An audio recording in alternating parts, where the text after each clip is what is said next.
Allez, c'est lancé. Faut qu'on soit court. Allez, go. Bagarreur, bagarreuse, débrief Arès numéro 7 aujourd'hui à CrossFit Grande Arche. Merci à eux. Salut Jeep. Salut Juji. Et quelle soirée, combat préliminaire, carte principale. C'était complet, c'était riche. C'était On dingue. a beaucoup de choses à débriefer. Donc on va rentrer rapidement dans le vif du sujet. On a commencé la soirée par un combat de poids lourd entre Alpha Sissoko et Bader Medkhoury. Et ouais, combat en 2 rounds. Un combat initialement en 3 rounds qui s'est terminé en 2 rounds. En 2 rounds, exactement. Belle victoire de Bader. Ouais, en 2 rounds. On attendait de la grosse patate de la part d'Alpha, donc pas cette boxeur. Ouais. Bader a très intelligemment amené le combat au sol. Très très bien, très bon combattant. MA Factory, on parie un peu contre Marseille Fight Club.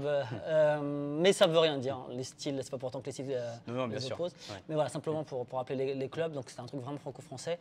Et Bader a su gérer mieux le sol, hein, clairement. Hein. Au deuxième round, il l'emmène au sol.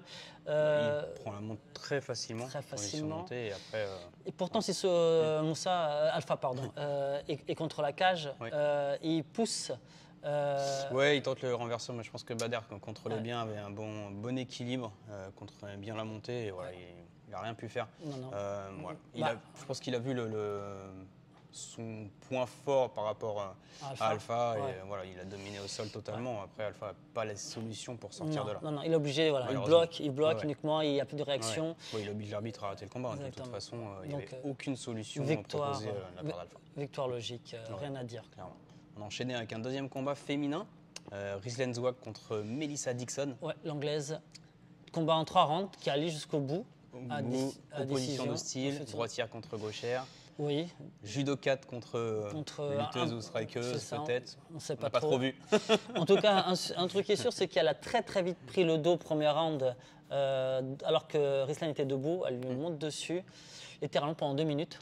Ça, c'est le risque un peu de travailler avec son style judo, quoi. Tu donnes beaucoup de dos, donc effectivement, dès que ça loupe ou dès que ça passe pas comme tu veux, tu prends le risque. Quoi. Tu prends le risque. Elle a passé 2 minutes dans un sac à dos. Heureusement qu'elle n'a pas réussi à terminer, elle n'a pas réussi à passer le bras sous le menton. Elle a bien défendu, mais elle a beaucoup de dépenses d'énergie. Deuxième round arrive très rapidement. Malgré tout, le deuxième round, elle retente des projections. C'est ça. Moi, j'étais un peu déçu qu'elle tente toute la même projection. Toujours la même, connaît le niveau de Rislen en judo. Après, sur le MMA, c'est différent, mais surtout que tenter toujours la même projection, son adversaire... c'est ça, elle s'est adaptée. Elle s'est adaptée un peu au truc, donc elle a commencé à réagir... comme elle devrait réagir. Elle contrait à chaque fois, et puis ça arrivait au sol, et Rislen n'avait pas forcément une position dominante au sol. Donc du coup, le travail offensif était côté Rislen. Après, toute la domination au sol... C'est ça, malheureusement, le travail ne payait pas, parce que dès qu'elle arrivait au sol, son adversaire prenait, elle, l'avantage sur elle. C'était elle qui avait la garde montée ou qui prenait le dos. Et donc, malheureusement, tout ce travail-là n'a servi à rien. Oui, c'est vrai qu'on l'a vu en plus prendre le dos sur le deuxième round. Pareil, en position de placer un étranglement arrière. Donc, très en danger aussi sur ce deuxième round. Triangle de corps aussi, à un moment donné. Oui, il y a un beau contrôle de la part de Dixon. Donc, on s'est dit, waouh, Rislen, c'est compliqué. Le troisième round arrive. Pareil, des projections, gros contre. Après, avec la fatigue du troisième round, c'était compliqué après de défendre. Sur la décision, voilà, nous on avait un petit doute en se disant ça peut aller d'un côté comme de l'autre. Ça pouvait passer pour Rislen. Ça pouvait passer pour Rislen. Après, je trouve pas que ce soit logique que ce soit Dixon qui soit donné gagnant, parce qu'elle a quand même tout à fait, dominé, celle qui a été offensive sur les attaques au sol. Après, voilà. On sait que des projections, c'est pas compté comme des takedowns forcément, tout à fait, vu que du coup elle termine dessus. Oui, c'est ça. C'est que ce travail qui a été amené, c'est pas pour autant qu'elle s'est retrouvée dessus, c'est l'inverse. Donc, on peut supposer que c'est pour ça que Dixon a été déclaré vainqueur. Ibrahim Mané. Contre Magomed Ashkanov. Quel combat. Pourtant, il n'était pas favori. Il te donnait 1 sur 5. Ah oui, il n'était pas le favori. Sous-estimé. Dis donc. Mais il a envoyé. C'était mal le connaître. Très, très mal le connaître. Il est arrivé, très beau striking, très relâché. En fait, ce que j'ai aimé dans son attitude. Boxe, il touche, il ressort bien. C'était très, très, très propre. Ça a claqué. Ça a claqué ça a crié dans le public. Ça a claqué sur les cuisses, ça a claqué sur le ventre. Même en sortie, il y a eu quelques phases de clinch, il sortait et des magnifiques high kicks en sortie. Moi, j'adore ça, ces sorties de clinch en coude. En plus, il mettait la pression. Hein. Il venait mettre la pression sur son adversaire. Donc, premier round, logiquement rapporté par Ibra. Ça va rouler, mais deuxième round. Et là, on inverse un peu. Changement de physionomie. Il y a 4 amenés au sol de son adversaire. Il l'amène 4 fois au sol, mais sur les fesses. Ouais, mais il amène au sol. Après, c'est vrai que voilà, Mané bloque, mais on s'est dit attention, danger, parce que voilà, il déroule sa lutte. Il arrive à faire ce qu'il veut, il arrive à amener au sol, même si voilà, c'est pas les épaules au sol totalement. Mais voilà, c'est quand même des amenés au sol comptabilisés. 4, ça marque. Ça marque. Il se relève à chaque fois. Et ça fatigue, tout ça. Il y a un travail de lutte aussi. Troisième round arrive et là, encore un changement. C'est-à-dire que là, à nouveau, Ibra remet sa stratégie de striker. Il lutte mieux contre mieux aussi. En lutte. Difficile à l'amener au sol. Il arrive vraiment à l'amener au sol. Oui, mais on le voit aussi sur une amenée au sol. Il essaie de se rapprocher contre le grillage, voilà, pour éviter un peu le travail au sol. Pour et puis se relever après. Tout de suite, de céder la cage pour se relever. Donc très intelligent pour repartir debout. C'était son point fort. Alors voilà, après, on s'est dit, attention, moi, je n'étais pas confiant sur la décision. Décision unanime, mais voilà, pour la lutte… Après, c'est vrai que sur la lutte, mais on a eu, ça a claqué, il y a eu des points significatifs, des frappes significatives. Donc, oui, je pense qu'il a été beaucoup plus précis en striking, causé beaucoup plus de dommages. Donc, et il nous a dit à la fin qu'il n'a pas… Voilà. On n'a pas encore vu le vrai Ibra Mané et que potentiel il est là et qu'il y a encore beaucoup à… Oui, attention, parce que ce profil de lutteur, ça peut poser des problèmes à beaucoup de monde. Donc vraiment, les amener au sol, il faudra travailler un peu plus ça. Mais bon, on n'en doute pas et on sait que le potentiel est là. Et gros potentiel. Et on a hâte de le revoir parce que franchement, il nous a fait plaisir. Clairement. En plus, ensuite, on a enchaîné avec un combat encore féminin. 100% féminin. Anastasia contre Evelina. On ne va pas écorcher les noms de famille. Non, on va éviter. Pour les combattants. On va éviter. En tout cas, victoire au deuxième round. Victoire au deuxième round. Evelina qui a dominé le premier round en striking et le deuxième round qui l'a dominé au sol. Donc, étranglement par derrière. Normal, quoi. Au dos, dans le dos. Rien de spécial. Pour ceux qui ont vu le combat. Non, belle oui, très beau combat. Très beau combat. Mais voilà, on essaie d'accentuer le combat plutôt sur les Français et les Françaises. Donc voilà. On a commencé la carte principale par encore un combat de poids lourd contre Gaziev contre Kornilov. Voilà, on va peut-être le faire très vite celui-là aussi. T'aimes pas la lutte, c'est ça? Non, c'est pas des Français et franchement c'était pas très beau à voir. Combat en 3 rounds, remporté par Gaziev. Premier round, deuxième round, troisième round, c'était photocopie, c'était les mêmes. Une belle souplesse d'épaule. À un moment donné, j'ai cru que la Kimura allait passer, mais… C'est vrai, c'était le moment un peu… le moment foufou de la soirée, tu vois, sur ce combat. Du combat. Mais c'était… Voilà, passons. Très belle victoire de Gaziev. C'était pour faire redescendre un peu la pression pour le combat d'après qui opposait Damien Lapillus à Amin Ayoub. Et là, on a senti… Là, il y a des choses à dire. Le feu, même dans la salle. Le feu. À chaque entrée de chaque combattant, on a bien senti les deux camps, les deux supporters des deux camps. Ça criait, ça supportait, c'était belle ambiance. Super ambiance, on a kiffé. C'était dingue. Et on en veut des ambiances comme ça tout le temps. Et les coins, c'était très intéressant de regarder aussi un peu qui était dans le coin aussi de Damien. Tu avais BAM l'héritage, donc gros club de boxe, l'un des meilleurs de France. Effectivement, allez voir l'interview de Chris Tessabé qu'on a faite, très intéressante. 3 fois champion de très, France, très allez regarder, très bon poids plume, extraordinaire. Donc Damien effectivement avait BAM l'héritage dans son coin et du côté d'Amine. Du côté d'Amine, en tout cas, j'ai pas vu de grands noms de la boxe de ce côté-là. Donc, le premier round débute, et comme on pouvait s'y attendre, striking et domination de Damien. Après, encore une opposition droitier-gaucher. Ouais, tout à fait, ouais. Et Damien fait parler, effectivement, je pense, son allonge par rapport à Amine. Il a le centre, il est offensif. Après, Amine, moi, je bouge bien. J'ai bien aimé ses mouvements de tête. Il esquivait pas mal de coups. Mouvement de buste aussi. Après, ses genoux partent de loin. Tout à fait. On le voyait dans l'offensive. On le voyait sur la coup de sauté, coup de genou sauté, pardon. Pareil, il s'emporte beaucoup aussi sur le kick qu'il fait glisser. Qu'il fait glisser, qu'il fait tomber. Ça montre l'envie qu'il avait d'attaquer, d'aller à l'offensive. Mais bon, c'est un premier round. Tu te dis, ils installent, voilà, ça va monter en crescendo. Oui, puis en plus, Damien répondait bien et je pense qu'il prend le premier. Avec takedown, oui. En plus, il y a le fameux takedown de Damien à la fin, du premier round. Donc, logiquement, le premier round est pour Damien en striking avec ce takedown. Ça annonçait une suite, effectivement. Ça annonçait, voilà. Explosive. Et là, tu t'attends, tu te dis, comment va réagir Amine. Tu sens qu'Amine, voilà, il n'a pas encore tout donné, il a envie. Et là, en effet, le deuxième commence. Et là, Amine. Très belle réaction. Met la pression tout de suite. Il met la pression. Et là, on voit Damien qui recule et qui est même dos à la cage. Enfin, il a le pied contre la cage. Et là, on se dit, waouh. C'est ça. Et en plus, justement, vu qu'il y a une position droite et gaucher, il y a un très beau cadrage en plus d'Amine. Par rapport à ça, tu as Amine qui a toujours pied à l'extérieur, qui cadre bien Damien, bonne pression. Bonne pression, Et Damien qui l'attend, on se dit qu'il est dominé. Et bon travail de boxe de Damien. Très très gros travail de boxe. En fait, on s'en rend pas compte comme ça, mais très beau travail de boxe. Beaucoup de jabs, bras avant. Il arrive à sortir quand il faut, mais il reste quand même dans l'axe et il attend beaucoup le contre et très très précis sur sa boxe. C'est ça qu'il faut noter. Bam l'héritage. Non mais sérieusement. La signature. C'est ça. Précision. Et c'est important parce qu'à chaque fois il vient cibler cette zone-là, de gauche d'Amine. D'abord avec son jab, avec son bras avant. Tout à fait. Beaucoup. Et après ce fameux contre du bras arrière. Et quand il contre bras arrière, et là d'un seul coup, depuis le début du second round, on voyait Amine qui avançait, qui mettait la pression. Et là d'un seul coup, on est beaucoup en striking, uniquement en striking. On n'est pas en lutte. Et là d'un seul coup, c'est l'inverse. Amine se touche l'œil et il recule tout de suite. Et c'est lui qui se retrouve dos à la cage. Il est gêné sûrement parce qu'il va toucher. Mais Damien se jette pas et il continue ce travail de précision. Il vient chercher. Il recommence. Là, Amine, il est collé contre la cage et l'arbitre décide d'arrêter pour appeler le médecin. Le médecin intervient et le médecin il fait des petits tests du regard. Il demande de regarder en haut, en bas, sur le côté et elle prend la décision d'arrêter le combat. Justifié ou pas, ça, c'est pas à nous de le dire. On n'est pas dans la cage, on n'est pas médecin. Exactement. Mais on reste totalement sur notre fin. Incompréhension en tant que spectateur, parce qu'on se dit, il y a des combats où ça saigne beaucoup plus. C'est ouvert. Où l'œil est fermé. L'œil est fermé, ou c'est ouvert. Il ne voit pas d'un côté, là, ça peut être mis en danger. C'est ça. Et là, pourquoi on ne sait pas.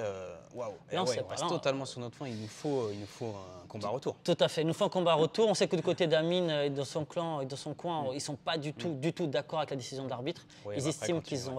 Quand tu t'es arrêté comme ça, effectivement, c'est dur à accepter. C'est ça. Je pense toute la préparation qu'il y a derrière, toute la tension qu'il y avait sur ce combat. En tout cas, ils ne voulaient pas s'arrêter. Ils estiment que c'était pas justifié. Donc on veut une revanche.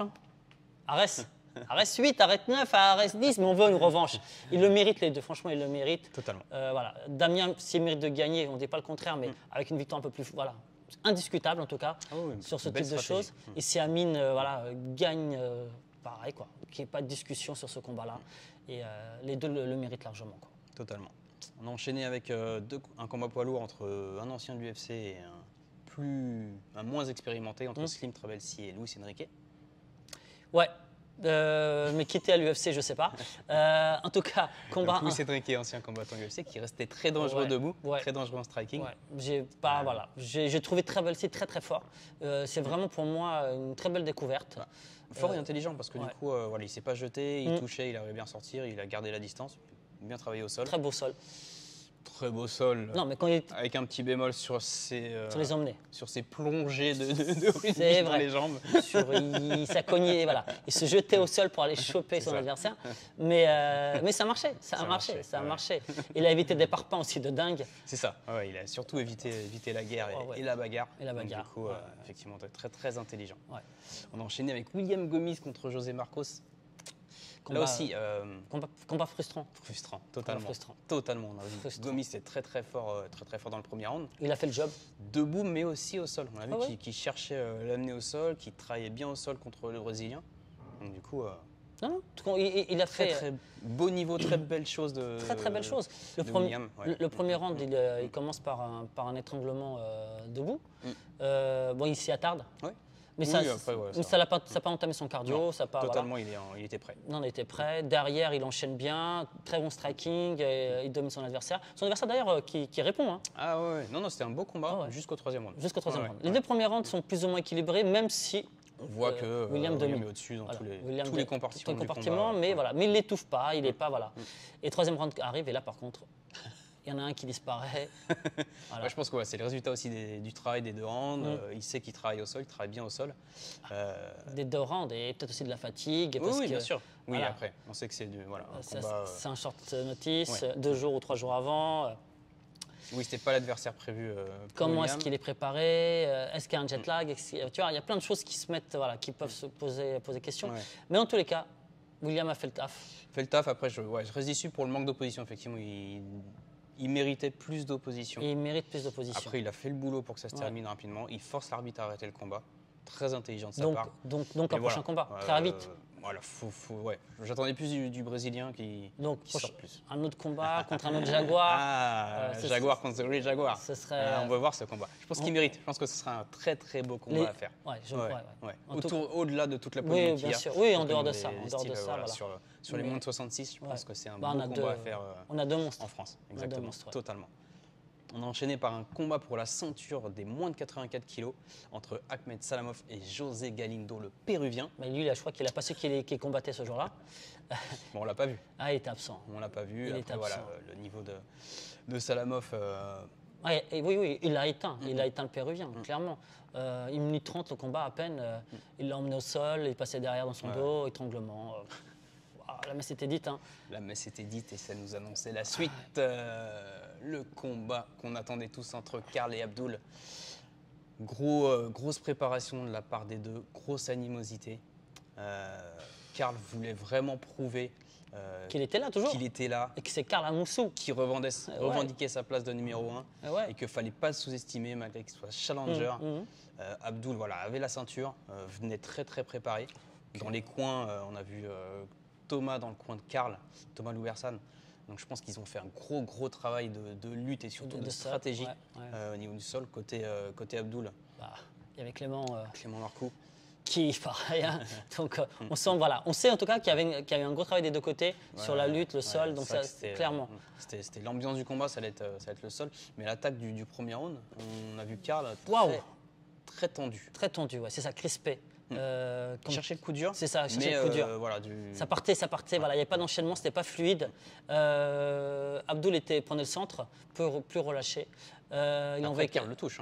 Karl le touche. Il est dangereux en striking. Mais voilà, ça fait pas de dégâts. Ça fait pas de dégâts et surtout Abdul est beaucoup plus détendu. En fait. Il est détendu, il cherche la distance avec les low kicks. Bon, les 2 premières minutes, on attend que ça cherche ses marques un peu, les deux. Et surtout que Karl attend l'amener au sol. C'est ça. Donc là, Abdul, à un moment donné, envoie un crochet large pour prendre derrière la tête. Finalement, c'était pas vraiment un crochet large, plutôt pour venir te saisir la tête. Il le saisit, il l'attrape. Et dès qu'il l'attrape, il emmène Karl au sol. Et là, Karl, au début, gère plutôt bien le sol. Alors pour moi, il bloque. Il bloque totalement, il bloque la tête et je pense qu'il cherche à bloquer le combat pour se faire relever. Clairement, je pense que c'est l'objectif premier. On voit Abdul qui continue à travailler. Il a la tête bloquée, mais il continue à donner des petits coups, il continue à travailler dans les jambes. Et d'ailleurs, Thomas, dans le coin de Karl, dit garde la tête. D'accord. Donc c'était vraiment l'objectif, je pense, de faire relever le combat. Je pense que c'est compliqué dans cette configuration que l'arbitre prenne la décision de relever le combat. Il faut vraiment qu'il y ait zéro progression, zéro travail. Et d'ailleurs, le coin de Karl à la fin du combat a quand même dit que c'était pas normal que l'arbitre, au bout de 2 minutes, n'ait toujours pas fait relever les combattants, qu'il ne se passait rien. Du point de vue d'où on était, c'est quand même compliqué parce que tu as quand même du travail et tu favorises le striker si tu fais relever le combat. Oui, clairement, forcément. Tout à fait. Donc, décision difficile à prendre. En tout cas, l'arbitre, lui, ne le fait pas. Ne le fait pas. Abdul continue à travailler. Il passe sur le côté. Du coup, ça commence à ouvrir. Il passe en demi. Là, t'entends Thomas, qui est tibia. Donc, tibia à Karl. Karl essaie de défendre sur le tibia, sur les hanches d'Abdul pour pas qu'il passe totalement en side. Donc, Abdul reste en demi.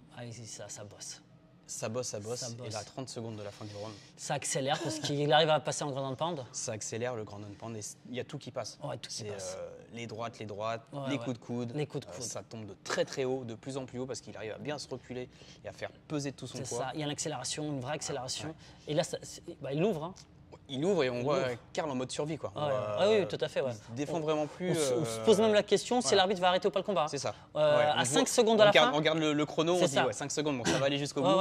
Mais vraiment, gros dommage subi par Karl. Effectivement, à la fin du round, on voit Karl qui reste allongé. Sur le ventre, Abdul qui se relève totalement directement. Et lui, Karl, il a besoin de quelques secondes pour se relever. En termes de langage corporel, déjà, ça envoie un message. Ça envoie un message négatif, on va dire, par rapport à, dans les deux camps, par rapport aux arbitres. Effectivement, donc l'arbitre décide d'appeler effectivement le médecin. Karl est assis à ce moment-là, Abdul est debout. Le médecin vient voir Karl, il lui pose quelques questions. Apparemment, Karl n'aurait pas répondu à l'une des questions qui a été posée par le médecin. Le médecin décide de ne pas le laisser repartir. Ouais, et la grosse frustration de la part de tout le monde. Après, la question, il fallait le laisser repartir. Je sais pas, nous on aurait aimé effectivement en tant que fan. Après, avec la rafale qui se prend à la fin du premier round, on peut rester sceptique sur se dire voilà, comment ça repart. Mais sachant que c'est un combat de MMA, tout peut arriver. C'est un combat professionnel, c'est Karl Amoussou. Clairement. Il y a son coin. Voilà. Dans ce cas-là, oui. Est-ce que sur le coup, en tout cas, nous ce qu'on voit, c'est qu'on n'a pas l'impression qu'il est contre.